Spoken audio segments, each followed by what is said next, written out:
Violet here, and today we are going to have some new moon messages. So I'm recording this and uploading it basically on the new moon. So happy new moon, everyone.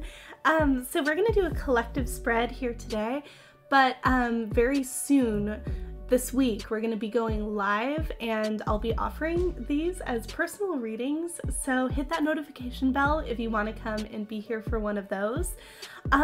So this is the new moon in Sagittarius.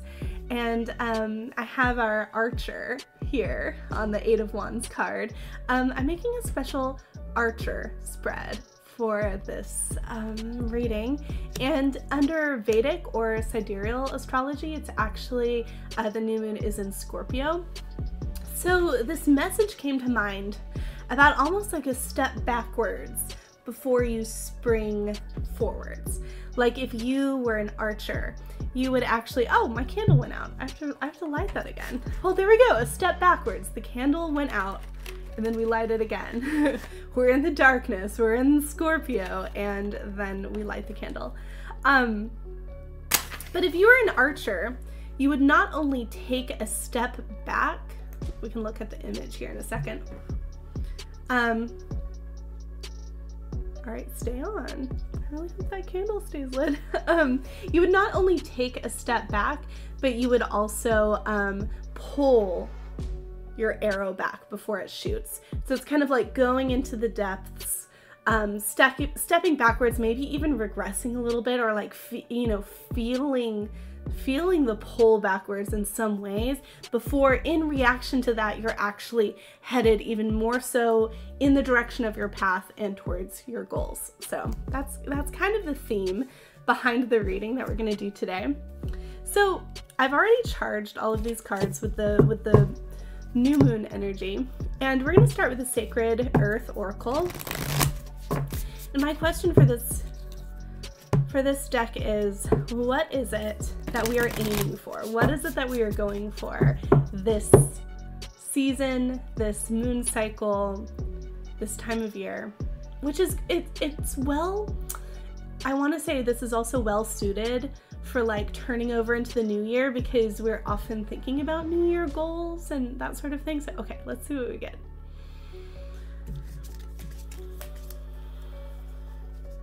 Potential.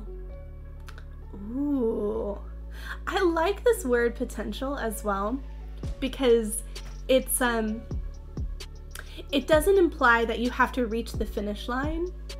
It implies it's almost like a recognition of what is possible and what direction you're going in.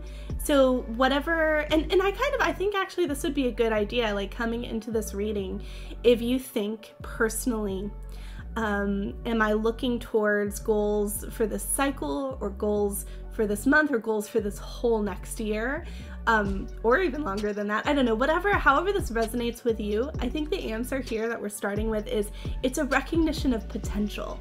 It's not so much like you actually reaching the finish line within this given period of time. And maybe that takes the pressure off just a little bit, so that you can also acknowledge, like, maybe there's actually more that you can reach for than you would have realized. If you felt like you had the limit of a certain amount of time to either prove yourself or reach that goal, maybe you wouldn't even try for this bigger vision. But I think here with this potential, it almost takes the pressure off a little bit and say, hey, you're laying the groundwork for this. So I love that card. All right, so we're gonna have, I'm so excited about this. We're gonna have two cards from the Dreams of Gaia deck, and these are gonna represent that sort of backwards stepping. So one is the step backwards, and one is the pull backwards before we go forward. So these are almost like the shadow. These will be the shadow cards. We'll have two of these. And then we're gonna have two of these tree oracle, Celtic tree oracle cards. One for the wood that the bow is made out of, and one for the wood that the arrow is made out of. So we'll think of the bow as almost like the springboard, like what gets us going. The arrow is the journey, is the line, is the path. And then I'm so happy about this spread, you all. I'm almost like giddy about it. Then we'll have one of the crystal cards to say what sort of stone is the point of the arrow made out of. So what is gonna pierce through? Okay, so let's do it. Okay, I'll set those to the side. So for our shadow cards, kind of where we are stepping back, what might we be experiencing right before we're taking this dive, taking this leaping forward in such a way? What is the step back that we might be experiencing? All right. 3 of air. So the 3 of swords, which would be this card in a more traditional tarot deck, is often connected to heartbreak. And in this deck, it looks for like a searching. And what I almost want to say, like, you see this person kind of like searching through books. We have the skull here, we have open book, we have a dragon up here. I'm getting the sense that this is about searching for something that completes you. Because I also feel like with this sort of like division of the heartbreak card, with you can imagine like the swords going into the heart. And I feel like often like the experience of heartbreak too is like losing a piece of yourself, or saying like, I either felt this person as a part of myself, if it's a person that's leaving, or a betrayal or something that happens, and now there's this separation, this division, or it's I imagined in going this direction or being with this person or whatever it is that I was going to feel complete, and now this opportunity has been taken away. And with this card having this sort of searching of what is going to complete me, I wonder if this is like actually a necessary step before realizing everything that you need to complete yourself is within you. You have it. So whatever this means to you, and it will be personal. That's what I'm feeling with this, is that you might, before going down this path and having this realization, have this sort of step back where you don't feel complete, where you feel like you have to search for something outside of yourself, or feel like you have to overthink.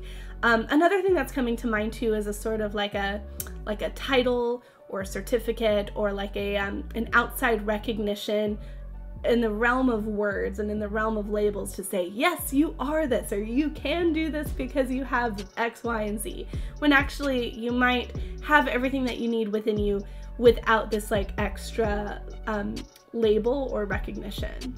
You know what I mean? Okay, let's see what our next one is. What is the drawing back of the bow?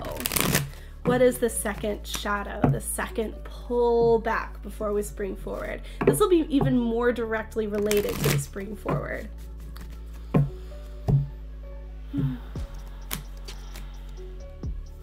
Oh wow, we have the 7 of earth. So this has to do with patience and with timing, and the ability to like kind of organically reach the level that you need to bloom and to blossom. So I'm wondering if there's almost like an impatience, or actually what I'm feeling more so is a hesitation. Like I'm imagining the act of pulling back the bow, and then like pulling back the arrow in the bow, and then having this like hesitation, like, wait, is this the right time? Am I the right person to be doing this? And is this the right time? And am I ready? Should I, you know what I mean? It's like those kinds of questioning thoughts, which would be related in a way to this, is like, am I enough? And the answer is yes, and the timing is now, and it is aligned. But you're gonna have maybe that moment of doubt right before going for it and heading in that direction. So speaking of the bow, and speaking of the springboard, let's see what type of wood our bow is made out of. Okay, so I love this part, just like creating an image. It makes me think of like, what kind of wood is your wand made out of? Or you know what I mean? Okay. Our bow, our collective bow. We have the grove. Wait, this is interesting. I don't know if I've pulled this one before. I thought all of them were a tree, but this is a grove. Okay, let me pull out the booklet. What is this that we're hearing? Okay, 21.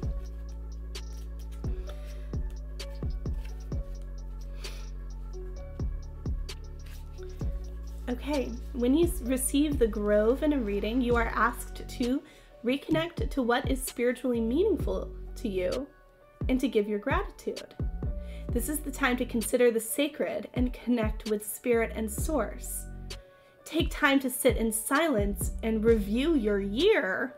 Whoa, and we are at the end of the year, so maybe this is saying like in this like creating the springboard of where you're going, you do have to look back and you have to reflect. And you also have to, like, what you're leaning back into, what's gonna help you with the momentum to go forward. But it takes that trust. Imagine almost like a trust fall, like leaning into a friend. It's your spiritual team, which you find within yourself. So once again, you aren't alone. You are enough. You have within you your spiritual team. The time is right. They're just asking you to trust. And so it's like a leaning back into that support. And then they're going to spring you forward. So I think it's about reviewing. And I think, oh my gosh, I'm seeing the most gorgeous mist rolling by outside. Like, I've never quite actually seen that before. I'm going to hold that image in here because it's really beautiful. It's a soft, slow moving forward that I'm seeing outside, and I wonder if that's part of this as well. We're talking about like springing forward, but in reality, the actual like this moment, this silence, this solitude before that happens is about kind of maybe a slow rewind, a grounding down and a connection that's being formed, but it's not something that's going to feel instantaneous. It's going to be something that just sort of begins to float through you and fill you up. So you can start this process, but it might not be something that's in one sitting. It might require reconnecting, being patient. You know, once again, yeah, being patient too. Because this could also be implying like, hey, why hasn't this happened before? And this sort of like impatience. But then this grove card feels like a solid step by step by step, mindful connection, trust.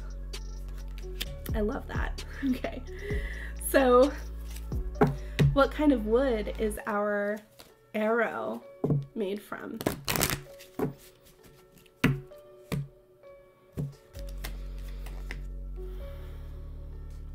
Birch. All right, let's read our message from Birch. And this is number 1. All right, when you draw the Birch card, you can expect new beginnings. However, in order to move ahead, you may have to tie up loose ends and let go of what is no longer needed. Whoa, so that's the release. The arrow is about the release. It's like, oh my gosh, this is so cool. Like the bow is about the leaning back, then the arrow is about the release. So there's some things, and it might become clear to you during this sort of review of the past year. There are some things that are going to be let go. It's not just about what you're headed towards and what you're bringing in this new year. It's also about wisely choosing what it is you're going to leave behind. Therefore, Birch also stands for cleansing and purification.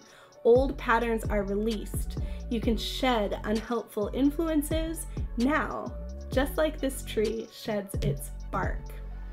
This is a time for forgiveness of yourself and others. Oh, that's so gorgeous. And I love this too, because last minute I had the idea of creating a stone, like imagining this is our arrowhead, is like something carved out of a crystal or a stone, because it feels like, once again, this is a part of the process. And now, like, I do feel like we need an extra sort of step here. Like, what's the next? What's the piercing through? You know, what's the actual, what is this new beginning? What is this new direction? So let's pull our crystal card. Okay. What is it? Ruby, passion, the root and sacral chakra. You know, I recently heard this message, and it was from someone that I don't normally like go to for messages, so it just sort of popped up, and I was like, I'm gonna remember that, because I feel like since this is something I don't normally like tune into or go to, it's sort of an unusual moment that this message came to me, that like maybe it's for something else. But it had to do with what it is that you know the term or the phrase like follow your bliss, and it's like follow what makes you happy, what makes you feel with joy. I was hearing that, like, you know, in following your true purpose, which this is something we've been connecting to a lot recently in the readings, and I feel like this is also a continuation of this. In following your true purpose, it is not always going to feel joyful. It's not always going to feel like it makes you happy or blissful. There are moments of that, absolutely, but in order to make big change and to follow a purpose, like a bigger purpose, you will encounter obstacles. You'll encounter self-doubt, number one. That might even be the first real obstacle. But beyond that, like, you'll meet resistance. And I'm thinking of the piercing of this arrow, like through something. You're meeting resistance, you're meeting blocks and obstacles, and it's not always going to feel easy. So instead of like following your bliss, what if we took this, what if we used a different word? And the word here is passion. So what about following your passion? Like, what makes you feel fired up and gives you that energy and that excitement to not only like learn about what it is that you're excited and passionate about, but like use it as a tool. What is something that, like, when you see people, you can't help but talk about it? It's like no matter what the conversation is going towards, like you kind of maybe even subconsciously like lead it back towards where you're actually like passionate about talking about. Like, what is that, you know? And we've got the root and sacral chakras as well. So it feels to me, the word like ancestral healing kind of came through here. And so I don't know if that relates to anyone, perhaps take that if it does, but maybe this is something that's like deeply rooted within your, even maybe your ancestry. Maybe it has to do with like, healing some things within the bloodline. Maybe it has to do with picking up on some like missions that maybe you could see that past like ancestors like were maybe going towards, but for some reason got diverted, or for some reason had to sort of drop the thread of, and you're picking that thread back up, and you're passionate about it. It's like it exists in your blood, it's a part of you. That's what I'm feeling with the root and sacral chakra here. Gosh, this is so exciting. The ruby. Wait, so imagine this. Okay, this is what I'm gonna say. Imagine this bow here. You've got a ruby arrow. How powerful is this? You have a birch, so the arrowhead is ruby, you have a birch like arrow, and imagine it's like the bark of it is just like falling off, and it's letting go what it needs to let go of. And maybe the bow is actually like twisted like multiple trees, a grove of trees, a community kind of like twisted together. It's your spiritual team. It's holding the bow. Am I going too far with this imagery? I don't know. It's holding the bow taut. It's like, yes, we are ready. We have that potential. We have that potential energy here. Your spiritual team's just holding that potential for you. And then when you release and you go towards what it is you're going towards, you're going to be coming at it with the beauty and intensity of the ruby. So I love this. I love this reading. I hope that you enjoyed this, and thank you so much for tuning in. Please like and subscribe, and I'm so happy to see you this new moon. Happy new moon, and we will see you in the next video.